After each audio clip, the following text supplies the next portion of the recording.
ತಮಿಳು ಕಿರುತೆರೆಯ ಖ್ಯಾತ ನಟಿ ಸುಭಾಷಿಣಿ ಬಾಲಸುಬ್ರಹ್ಮಣ್ಯಂ ಸೋಮವಾರ ಚೆನ್ನೈನ ಅಯ್ಯಪ್ಪ ತಂಗಲ್ನಲ್ಲಿರುವ ತಮ್ಮ ನಿವಾಸದಲ್ಲಿ ನೇಣು ಬಿಗಿದುಕೊಂಡು ಆತ್ಮಹತ್ಯೆ ಮಾಡಿಕೊಂಡಿದ್ದಾರೆ.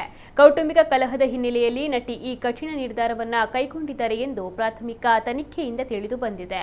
ಶ್ರೀಲಂಕಾ ಮೂಲದ ಸುಭಾಷಿಣಿಯವರು ಜನಪ್ರಿಯ ಧಾರಾವಾಹಿ ಕಾಯಲ್ ಮೂಲಕ ಮನೆಮಾತಾಗಿದ್ದರು. ಘಟನೆಗೂ ಮುನ್ನ ಸುಭಾಷಿಣಿ ತಮ್ಮ ಪತಿಯೊಂದಿಗೆ ವಿಡಿಯೋ ಕರೆ ಮೂಲಕ ಜಗಳವಾಡಿದ್ದರು. ಇದರಿಂದ ಮನನೊಂದ ಅವರು ತಮ್ಮ ಅಪಾರ್ಟ್ಮೆಂಟ್ನಲ್ಲಿ ಜೀವನವನ್ನ ಕೊನೆಗಾಣಿಸಿದ್ದಾರೆ. ಏಪ್ರಿಲ್ 12ರಂದು ಸುಭಾಷಿಣಿಯವರ ಹುಟ್ಟುಹಬ್ಬವಿತ್ತು ಹಾಗೂ ಏಪ್ರಿಲ್ 21ರಂದು ಅವರ ಎರಡನೇ ವಿವಾಹ ವಾರ್ಷಿಕೋತ್ಸವವಿತ್ತು. ಸಂಭ್ರಮಿಸಬೇಕಾದ ದಿನಗಳು ಹತ್ತಿರವಿರುವಾಗಲೇ ನಟಿ ಇಹಲೋಕ ತ್ಯಜಿಸಿರುವುದು ಅವರ ಅಭಿಮಾನಿಗಳಿಗೆ ಶಾಕ್ ನೀಡಿದೆ.